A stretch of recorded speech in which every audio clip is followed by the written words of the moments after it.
예, 우리 사랑하는 꽃청 여러분 그리고 성도 여러분 한 주간 무사히 지내셨는지 모르겠습니다. 우리가 지금 코로나19의 확산으로 모두가 지금 여러 가지 제한적으로 많은 부분들이 멈춰 있고 힘든 시간이 계속되고 있습니다. 한국교회 역시 지금 초유의 현장 예배가 중단되는 그런 시기를 우리가 지내고 있습니다. 코로나19가 이렇게 장기화되는 가운데 우리가 점검해야 될 것들이 이제 있는데요. 그 중에 이제 중요한 것 하나가 바로 내 자신의 신앙입니다. 나의 영의 건강입니다. 여러분 어떠신가요? 코로나19가 지난 2월 달부터인가요? 지금 이제 8월 말이니까요. 지금 거의 한 7개월 이렇게 지나고 있는데 여러분의 신앙생활은 어떻습니까? 여러분의 영의 건강은 어떻게 여러분들 진단하고 계신가요? 코로나19의 이 환란 가운데 어떤 분들은 자신의 삶을 되돌아보고 또 하나님께 회개하고 이러한 어려운 시기일수록 더 주님을 의지해서 이전보다 영적으로 더 풍성한 삶을 살아가시는 분들도 있으리라 생각을 합니다. 또한 그와 반대로 현장 예배가 제한적으로 진행되고 그리고 성도 간의 교제, 양육이 또 장기간 제한되면서 영적으로 매우 지쳐있고 또 피폐해져 있다, 이런 얘기도 많이 듣고 있습니다. 여러분 각자의 지금 영적인 상태가 어떠한 상태에 있든지 간에 오늘 우리가 읽은 본문 유다가 주는, 성도에게 주는 권면의 말씀을 통해서 우리 청년들, 우리 성도님들 신앙의 중심을 잡고 또 이 어려운 시기에 영적으로 흔들리지 않고 견실하게 신앙생활을 할 수 있기를 주님의 이름으로 간절히 축원합니다. 오늘 우리가 읽은 본문 가운데에서 유다는 특별히 20절부터 23절에서요, 성도들이 어떻게 신앙생활을 할 것인가에 관해서 중요한 권면을 주고 있습니다. 이 시간에는 그 권면의 말씀을 5가지로 나누어서 전해드리고자 합니다.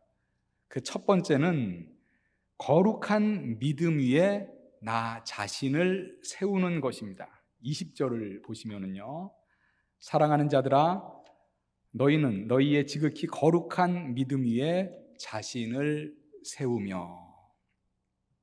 여기서 지극히 거룩한 믿음은 이 세상에 여러 믿음이 있지만 그 중에서도 매우 특별한 믿음, 바로 이제 다름 아닌 예수 그리스도를 믿는 그 믿음을 말합니다. 성도들에게 바로 그 믿음 위에 자신을 세우라, 이렇게 말하고 있습니다. 다른 말로 하면 우리 그리스도인들, 우리 성도들의 삶의 근간, 영어로는 파운데이션, 토대, 이것은 바로 뭐냐? 예수 그리스도를 믿는 믿음이다라는 거예요. 여러분들, 우리 청년들, 내 삶의 토대는 무엇인가? 내 삶을 지금 지탱하고 있는 근간은 무엇인가? 바로 그것은 예수 그리스도를 믿는 믿음이다라는 것입니다. 여러분들 다 그렇습니까? 우리 그리스도인들의 삶은 바로 이 예수 그리스도를 믿는 믿음의 토대 위에 서 있다라는 것입니다. 20절에서 거룩한 믿음 위에 자신을 세우라, 이렇게 말을 하고 있는데요, 이 원어로 보면 사실 세우다라는 말은 조금 더 정확한 의미로는 세우다라기보다는 이제 짓다라는 거예요. 빌드라고 그러죠. 영어 성경에서는 주로 빌드라고 번역을 하고 있는데, 그리고 이 단어는 분사입니다. 그래서 한번 세우고 끝이 아니라 계속해서 진행하는, 그러니까 지어가는 어떤 지금 진행을 말하고 있는 것이죠. 그래서 여기서 사실은 이제 거룩한 믿음 위에 자신을 세우라라는 것은 거룩한 믿음 위에 너 자신을 계속해서 지어나가라 라는 그런 말씀입니다. 여러분들은 이 거룩한 믿음 위에서 여러분들의 삶을 얼만큼 잘 지어가고 있다라고 생각하십니까? 예수님을 믿는 그 믿음을 여러분의 삶의 토대로 삼고 여러분의 인생을 그 토대 위에서 계획하고 여러분의 인생의 방향을 그 토대 위에서 정해서 지금 여러분의 집을 지어 나가고 계십니까? 이 거룩한 믿음 위에 짓는 여러분의 인생은 훗날 하나님의 평가, 하나님의 심판대 앞에서 다 평가를 받을 것입니다. 고린도전서 3장 11절부터 15절에 보니까 그 지은 것을 불로 시험할 것이다, 이렇게 말을 하고 있습니다. 조금 길지만 읽어보겠습니다. 이 닦아둔 것 외에 능히 다른 터를 닦아둘 자가 없으니 이 터는 곧 예수 그리스도라. 만일 누구든지 금이나 은이나 보석이나 나무나 풀이나 집으로 이 터 위에 세우면 각 사람의 공적이 나타날 터인데 그날이 공적을 밝히리니 이는 불로 나타내고 그 불이 각 사람의 공적이 어떠한 것을 시험할 것임이라. 만일 누구든지 그 위에 세운 공적이 그대로 있으면 상을 받고 누구든지 그 공적이 불타면 해를 받으리니 그러나 자신은 구원을 받되 불 가운데서 받은 것 같으리라. 예수 그리스도의 터 위에 풀이나 짚으로 집을 지은 사람은 마지막 심판대 앞에서 불로 시험할 때 그 집은 다 타버릴 것입니다. 이런 사람은 구원을 받되 가까스로 구원을 받는다. 15절에서 이렇게 말을 하고 있습니다. 누구든지 그 공적이 불타면 해를 받으리니 그러나 자신은 구원을 받되 불 가운데서 받은 것 같으리라. 여기서 불 가운데서 받은 것 같으리라, 이 의미가 이제 풀이하면 가까스로 겨우 구원을 받은 것을 의미합니다. 반면에 금으로 집을 지은 사람은 불시험에도 불타 없어지지 않고 건재할 것입니다. 이 지극히 거룩한 믿음 위에 자신을 지어 나가는 것, 우리 성도들에게 아무리 강조해도 지나침이 없습니다. 며칠 전에 제가 섬기고 있는 총신대학교에 이제 교정을 걷는데 그날 따라서 그 교훈이 새겨져 있는 그 돌비가 눈에 들어왔습니다. 우리 교회가 속한 그 대한예수교 장로회 총회 합동 측에서 이제 직영으로 운영하는 대학교가 이제 총신대학교죠. 그 총신대학교의 교훈은 이것입니다. 신자가 되라, 학자가 되라, 성자가 되라, 전도자가 되라, 목자가 되라. 이 5가지 되라가 이제 총신대학교의 교훈입니다. 그런데 여러분 자세히 좀 생각을 해보면요, 그 첫 번째가 조금 의아합니다.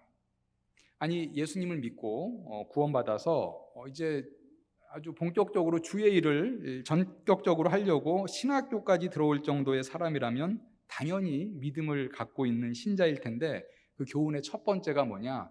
신자가 되라라는 것입니다.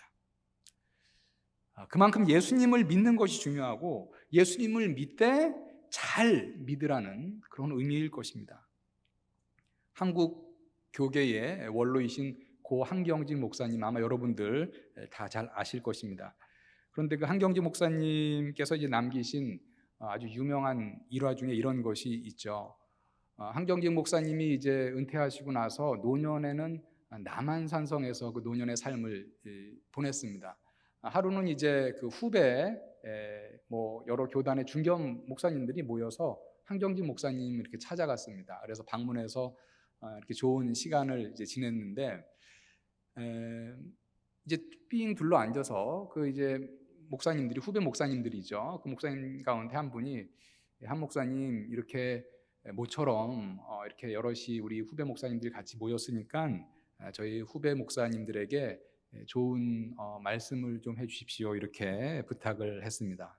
그랬더니 한 목사님께서 골똘히 생각을 하시더래요. 골똘히 생각을 하시더니 한마디 말씀을 딱 하셨는데 그 말씀이 뭐냐? 목사님들 예수 잘 믿으세요, 이렇게 말씀하셨다고 합니다. 그러니까 사실은 그 교계에서 말하자면 좀 중견 목사님들이 다 모인 그 그룹인데 그 목사님들 앞에서 목사님들 예수 잘 믿으세요. 그래서 모인 목사님들이 매우 당황스럽기도 하고 놀랬다, 뭐 이제 그런 일화가 있습니다.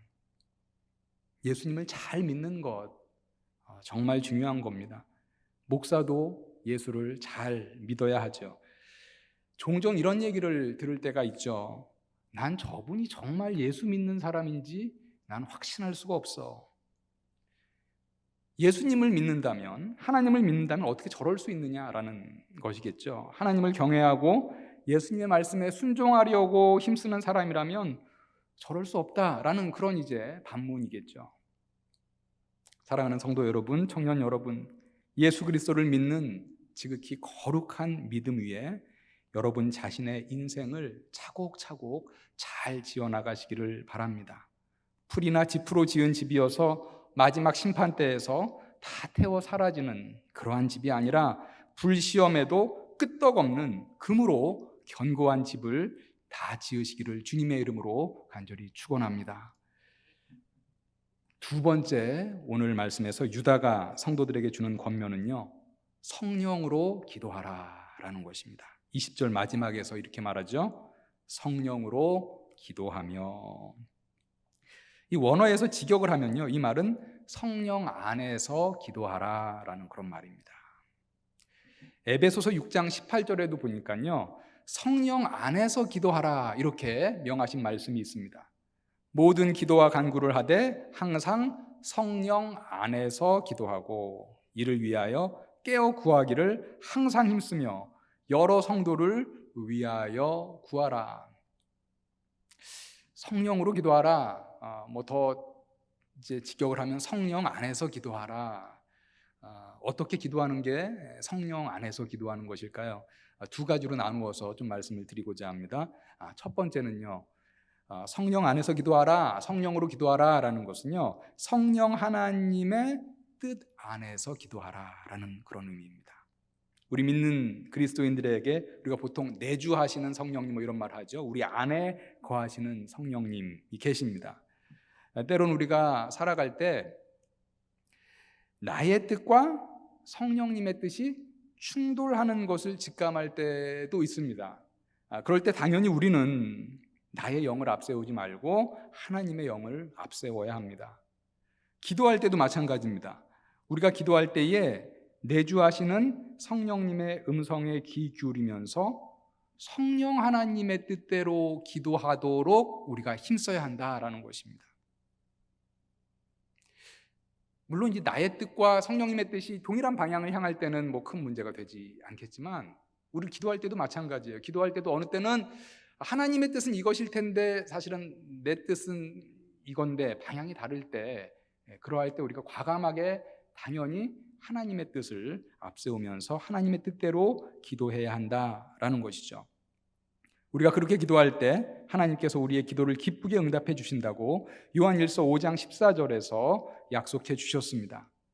그를 향하여 우리가 가진 바 담대함이 이것이니 그의 뜻대로 무엇을 구하면 들으심이라. 그의 뜻대로, 하나님의 뜻대로, 성령님의 뜻대로 구하면 들으신다 이렇게 약속해 주셨습니다. 하나님의 뜻대로 구하려면 당연히 우리가 하나님의 뜻을 잘 분별하는 게 중요하겠죠. 하나님의 뜻을 잘 분별하려면 우리가 어떻게 해야 되겠습니까? 네, 하나님의 뜻이 기록되어 있는 하나님의 말씀으로 충만할 때 우리가 하나님의 뜻을 더 잘 분별할 수 있고 하나님의 뜻대로 기도할 수 있습니다. 그렇게 하기 위해서 우리가 말씀을 듣고 읽고 배우기에 힘쓰는 것입니다. 성령으로 기도하는 것, 성령 안에서 기도하는 것의 두 번째 의미는요, 성령을 의지하여 성령의 능력 안에서 기도하는 것입니다. 여러분들, 우리 청년 여러분들, 우리 또 성도님들 요즘 기도 생활은 어떠신지 모르겠습니다. 여러분 각자의 기도 생활 요즘 어떠십니까? 기도가 잘 되십니까? 아니면 기도가 잘 안 되십니까? 기도가 어려우십니까?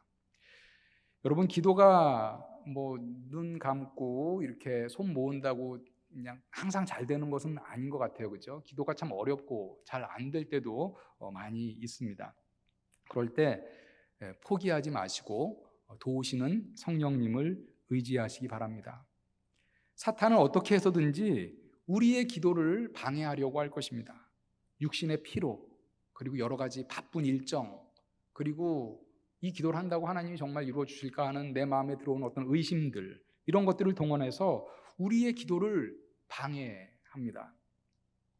여러분, 그러할 때 기도가 잘 안 될 때 성령님의 도우심을 구하시기 바랍니다. 여러분이 잘 기도할 수 있도록 성령께서 능력을 더해 주시라고 기도하시기를 바랍니다. 로마서 8장 26절에 보니까 성령님은 우리의 기도를 도우시는 분이다, 이렇게 말씀하십니다. 이와 같이 성령도 우리의 연약함을 도우시나니 우리는 마땅히 기도할 바를 알지 못하나 오직 성령이 말할 수 없는 탄식으로 우리를 위하여 친히 간구하시느니라. 여러분들 성령으로 기도하시기 바랍니다. 성령 안에서 기도하시기를 바랍니다. 유다가 오늘 성도들에게 주는 세 번째 권면, 하나님의 사랑 안에서 자신을 지키라 라는 말씀입니다. 21절 보실까요? 하나님의 사랑 안에서 자신을 지키며. 여기서 자신을 지키라는 말씀은요, 뭘로부터 지키라는 말씀이냐? 죄의 유혹으로부터 너 자신을 지켜라 라는 그런 말씀입니다. 이 유다서가 우리 한 장으로 이루어진 짧은 책이죠. 이 유다서의 문맥에서 보면 가장 직접적으로는 거짓 교사의 미혹으로부터 너 자신을 지키라 라는 것을 의미하는 것이고요, 조금 우리가 넓게 보면 여러 가지 죄의 유혹으로부터 너 자신을 지키라 라는 그런 말씀입니다. 그런데 자신을 지키는데 하나님의 사랑 안에서 자신을 지키라, 이렇게 말씀하고 있습니다. 오늘 말씀에서 이것은 하나님께 받은 그 사랑을 기억하면서 죄의 유혹으로부터 너 자신을 지켜나가라 라는 것입니다. 여러분, 우리가 일반적으로요, 부모의 사랑을 어릴 때 많이 받은 자녀, 그리고 이제 그렇지 못한 자녀, 누가 더 곁길로 많이 나간다고 말합니까? 부모의 사랑을 어릴 때 많이 받은 자녀보다 부모의 사랑을 많이 받지 못한 자녀가 이렇게 곁길로 나가는 확률이 훨씬 더 높다고 하죠. 여러분이 어떤 죄의 유혹에 직면하였을 때 여러분이 기억하셔야 할 것, 하나님께 받은 그 풍성한 사랑, 하나님께 받은 그 큰 사랑을 기억하라라는 것입니다. 여러분을 위해서 독생자까지 십자가에 내어주신 그 사랑을 기억하고 하나님이 원치 않으시는 그 죄의 유혹에서 돌아서라라는 그 말씀입니다. 그래서 21절에서 말씀하신 것이죠. 하나님의 사랑 안에서 자신을 지켜라, 이렇게 말씀하고 있습니다. 여러분은 하나님의 사랑 밖에 있는 자가 아니라 하나님의 사랑 안에 있는 자인 것을 기억하시고 온갖 죄의 유혹으로부터 여러분을 지켜나가시기를 바랍니다. 성도들에게 유다가 주는 네 번째 권면은요, 겸손히 예수 그리스도의 긍휼을 기다리라 라는 것입니다. 21절 하반절을 보시면요, 영생에 이르도록 우리 주 예수 그리스도의 긍휼을 기다리라. 우리 성도들은 이미 하나님의 긍휼하심을 입어서 예수 그리스도를 믿음으로 구원을 받은 사람들입니다. 그런데 21절에 보니까 그런 성도들에게 긍휼을 기다리라, 이렇게 말을 하고 있습니다. 여기서 말하는 긍휼은요, 마지막 때에 심판주로 오시는 예수님께 받을 긍휼입니다. 마지막 심판대 앞에서 성도가 용서받을 수 있는 것은 예수님의 긍휼하심으로 가능한 것입니다. 이 긍휼함이 있기 때문에 우리가 용서받고 구원받아 영생을 얻을 수 있는 것입니다. 그래서 영생에 이르게 하는 긍휼함을 기다리라, 이렇게 말을 하고 있습니다. 이 권면은 우리 성도들이 늘 하나님 앞에서 참으로 겸손하게 은혜와 긍휼을 사모하라라는 말씀입니다. 하나님의 긍휼이 없이는 영생에 이를 수 없는 그런 자입니다라고 고백하고 감사하고 하나님의 약속된 긍휼을 기다리라라는 권면입니다. 그리고 마지막 다섯 번째 우리 성도에게 주는 권면은요, 예수 그리스도의 긍휼함을 기다리는 자로서 우리 또한 다른 이를 긍휼히 여기라라는 말씀입니다. 22절 말씀입니다. 어떤 의심하는 자들을 긍휼히 여기라. 여기서 어떤 의심하는 자들은 역시 예수님을 믿지 않는 그런 의심하는 자들입니다. 그러한 자들을 긍휼히 여기라라는 말씀이죠.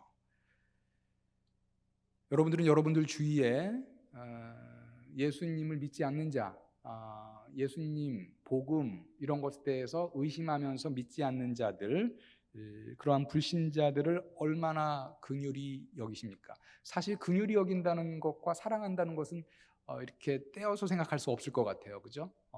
여러분들의 어떤 긍휼은 뭐 요즘 뭐 지수 이런 말 많이 쓰니까 긍휼 지수, 긍휼은 도대체 여러분들의 긍휼은 얼마만큼 있습니까? 의심하는 자들, 주위에 믿지 않는 자들, 우리가 한 영혼을 주께로 인도하기 위하여는 그 영혼이 주께로 돌아오기까지 그 영혼을 향한 긍휼함을 끝까지 잃지 말아야 합니다. 여러분 혹시 복음을 전하다가요, 때로는 상대방으로부터 아주 차가운 거절을 받을 때도 있잖아요, 그죠? 우리가 복음을 전하다가 그때 이제 마음속으로 이제 이렇게 생각할 수도 있습니다. 야, 네가 예수님 안 믿으면 네가 구원 못 받는 거지, 뭐 내가 구원 못 받는 건가? 하고 여러분들이 그 상대방을 향하여 긍휼함을 확 이렇게 닫아 버리신 적은 없는지 모르겠습니다. 그런데 오늘 말씀해 보니까 어떤 의심하는 자들을 긍휼히 여기라, 그 영혼이 주님께로 돌아올 때까지 우리는 계속해서 긍휼히 여겨야 한다라는 것이죠. 왜냐하면 우리가 먼저 긍휼함을 받은 사람이고, 또 오늘 말씀에서 증언하듯이 앞으로 주님의 심판대에서 우리가 긍휼함을 받을 사람들이기 때문입니다. 이렇게 우리 주위에 믿지 않고 의심하는 사람들에게 긍휼함을 갖고, 그리고 더 직접적으로 23절에 보니까 그들을 구원하라 이렇게 말을 하고 있습니다. 어떤 자를 불에서 끌어내어 구원하라. 여기서 불은 죄인들의 심판을 위해 예비된 그 불이죠. 불에서 끌어내어 구원하라라는 것은 예수 그리스도를 믿지 않는 그러한 자들을 믿음으로 인도하여 구원하라라는 그런 말씀입니다. 그리고 나서 23절 하반절에서는요, 죄인들을 긍휼히 여기라라고 다시 한번 강조합니다. 또 어떤 자를 그 육체로 더럽힌 옷까지도 미워하되 두려움으로 긍휼히 여기라.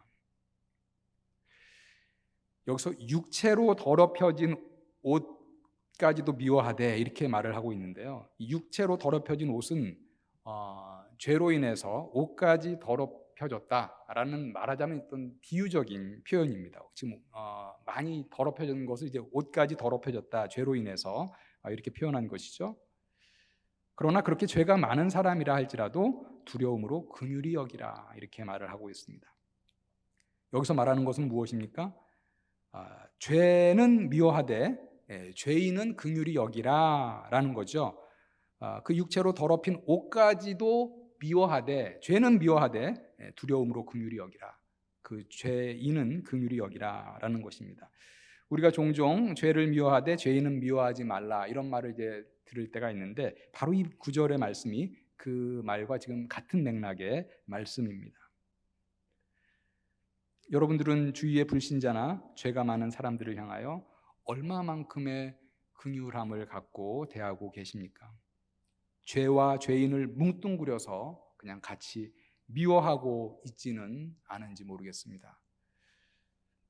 23절의 마지막 부분에 보면 육체로 더럽힌 옷까지도 미워하되 두려움으로 긍휼히 여기라 이렇게 말하고 있는데요, 여기서 이제 두려움으로 긍휼히 여기라라는 것은 그 더럽혀진 옷에 오염되지 않도록, 의미는 여러분들이 죄인을 긍휼히 여기는데 그 죄인의 죄에 혹시 영향을 받을 수도 있으니까 그 영향을 받지 않도록 두려움으로 주의하는 가운데 긍휼히 여기라라는 그런 말씀입니다. 코로나19가 장기화되는 가운데 있지만 우리 청년들 그리고 우리 성도님들 영적으로 침체되지 않고 건강하게 이 기간을 견디어내길 바라는 마음 간절합니다. 오늘 유다서의 말씀을 가지고 5가지 권면을 전해드렸습니다. 이 권면의 말씀을 가지고 이 어려운 때에 여러분들의 신앙생활을 점검하시고 견고한 신앙생활을 영위하시기를 바랍니다.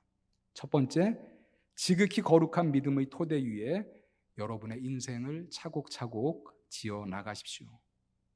둘째, 여러분이 기도할 때에는 성령 하나님의 뜻대로 기도하시고 성령의 인도하심을 받아 성령의 능력으로 기도하시기를 바랍니다.